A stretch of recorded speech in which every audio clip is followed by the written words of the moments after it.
Hello and welcome to Screams from the Center, where I hope to provide you with information on topics I find interesting and give my take on them. On this episode, I look at each candidate running for president currently as of this recording, and today is Senator Bernie Sanders. The idea behind this is to give you a feel for each candidate, so I will present 5 positive aspects and 5 negative ones. Now that we've got that out of the way, on with the 5x5. You take the good. He is a populist and fiercely independent. Bernie has always been independent, but often sides with the Democrats, remaining critical when they move away their view from his. His populist policies and ideas are not new for him. He has preached and fought for these positions for decades. He is thought of as an honest politician. Sanders is almost never seen by critics as dishonest. He is outspoken but not rude, keeping comments clean and verifiable. The honesty of his positions often get him votes from actual Republicans in his state. One can look back at decades of speech and hear very little difference over time, and it resonates with people. He appeals to young people. Much like President Obama did in the 2008 primaries, Sanders also seems to inspire the young people of today. His messages of healthcare and college resonate as people struggle with crushing student debt from college loans and healthcare loss, often more so than any other demographic. He also appeals to older white progressives who, recall, are the last ones who are knowledgeable of Franklin Delano Roosevelt's policies, and they all see a bit of FDR in Bernie Sanders. He is one of the strongest proponents for LGBT and civil rights. Sanders has fought for civil rights and not only marched with, but was arrested defending equal rights for African Americans. His stance on women's rights have been pretty unmatched in Congress as a presidential candidate. He supports equal rights and the right to your body, sex education, women's choice, and distribution and education concerning birth control. He was one of the earliest outspoken advocates of equal rights for LGBT citizens. He's come out in favor of gay marriage, workplace protections, and anti-discrimination laws long before any of the other candidates currently seeking office. He is a champion of income equality and minimum wage. Sanders is fighting for the $15 minimum wage, saying it will be a boon to the economy, a statement backed up by well over 100 economists famous in the United States and around the world. His aid programs and tax incentives will help grow the middle class and bring them back, including the idea of promoting labor unions, setting up more protectionist trade policies, and ending things like NAFTA, CAFTA, the WTO, and opposing TPP. He wants to return to a trade position championed by Alexander Hamilton and was held as the cornerstone of our economic success from 1787 until 1981. You take the bad. He is old. Sanders is currently 74 years old and will be 75 years old when he takes office. Ronald Reagan was only 69 and was the current oldest president to hold office. One can't ignore this fact, and it's going to become a bigger issue if he wins the primary. It also likely will affect the pool of potential running mates. He'll have to look towards people who are younger to offset the idea that he's older. It's not something that the Republicans did with Reagan, but it is something which I think is going to be needed and necessary. Robert Reich, for instance, former labor secretary under Bill Clinton, dismisses the idea of his age, saying that 70s are the new 60s. And we do have video showing him running through bus terminals, airports, things like that do bring into question that his health actually is probably pretty good.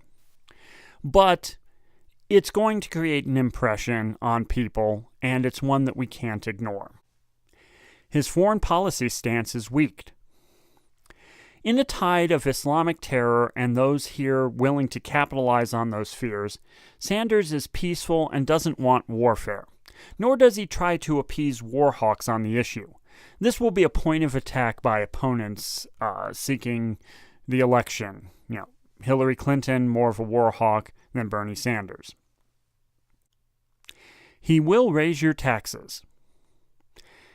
This is true, but it depends on how close to the top you are. It is true that his Medicare plan will raise taxes on all of us. Most people will pay an extra 2.2%. That will cover the health insurance program. But since we're no longer spending that money on private insurance, the net savings is higher than the net cost. So while he is raising taxes on you, and we should not skirt away from the idea that, yes, we are talking about a tax increase, the benefits of that tax increase outweigh the scary term tax increase. The rich will pay more, which over 60% of Americans agree with, and it's clear that Sanders does not believe in trickle-down economy. He is a political outsider.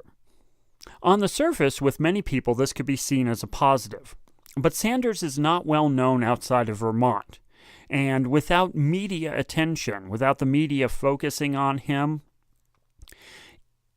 it's going to be harder for him to get name recognition.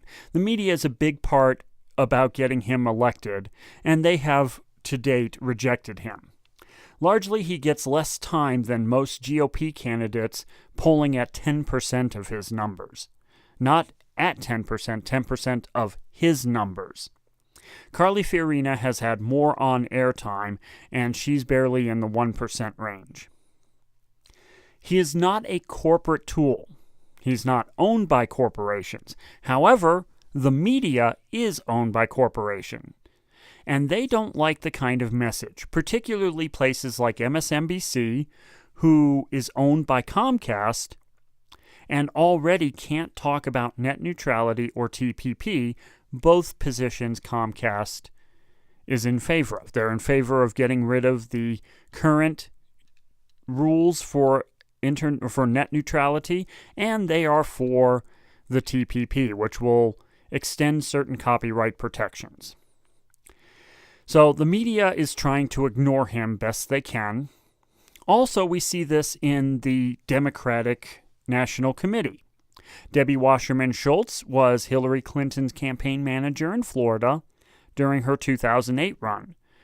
And with the debates being on the weekend of Star Wars, on or near the day of major football games, stuck on cable networks that require premium packages, higher tier packages than other channels, and largely not advertised or promoted. It's very clear that Debbie Wasserman Schultz is protecting Hillary Clinton from someone like Bernie Sanders.